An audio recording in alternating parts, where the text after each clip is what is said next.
അമ്പലത്തിന്റെ മറവിൽ ദുർമന്ത്രവാദവും പെൺവാണിഭവും നടക്കുന്നതായി ആരോപിച്ച് നാട്ടുകാർ റോഡ് ഉപരോധിച്ചു.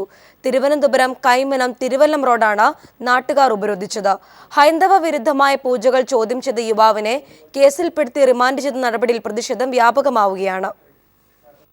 4 വർഷങ്ങൾക്ക് മുമ്പ് കൊച്ചുമലയാലപ്പുഴ എന്ന പേരിൽ ആരംഭിച്ച അമ്പലത്തിലാണ് ഹൈന്ദവാചാരങ്ങൾക്ക് വിരുദ്ധമായ പൂജകൾ നടക്കുന്നതായി ആരോപണമുയർന്നത്. രാത്രികാലത്ത് ഇവിടെ വിദൂരദേശത്ത് നിന്ന് വരുന്ന സ്ത്രീകളുടെ തുള്ളലും ബാധ ഒഴിപ്പിക്കലും നടക്കുന്നതായി നാട്ടുകാർ ആരോപിക്കുന്നു. ഈ കഴിഞ്ഞ ദിവസം ക്ഷേത്രത്തിൽ നടന്ന ഉത്സവ ചടങ്ങുകൾക്കിടെ സമീപവാസികളും ക്ഷേത്രത്തിന് സംരക്ഷണം നൽകാൻ പുറത്തുനിന്നെത്തിയ ഗുണ്ടാസംഘവുമായി വഴക്ക് നടന്നിരുന്നു. സമീപവാസിയായ ആനന്ദമൂല സ്വദേശി ബിനുവിനെ പ്രതിയാക്കി പോലീസ് കേസെടുത്ത് റിമാൻഡ് ചെയ്തു. ഇതിൽ പ്രതിഷേധിച്ചാണ് നാട്ടുകാർ റോഡ് ഉപരോധിച്ചത്. കരമനയിലെ പോലീസ് ശരിക്കും ഇതിൽ അനീതിയാണ് കാണിച്ചിട്ടുള്ളത്.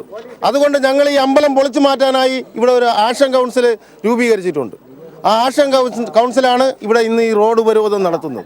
കരമന സ്വദേശിയായ റജി എന്ന ആളിൻ്റെ പേരിലാണ് ക്ഷേത്രം.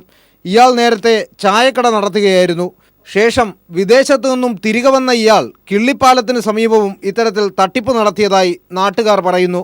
സ്വകാര്യ ആരാധനാലയങ്ങൾ പ്രവർത്തിക്കണമെങ്കിൽ ജില്ലാ കളക്ടറുടെ അനുമതി വേണമെന്നതാണ് ചട്ടം. എന്നാൽ ഇവയൊന്നും പാലിക്കാതെയാണ് ക്ഷേത്രം പ്രവർത്തിക്കുന്നത്.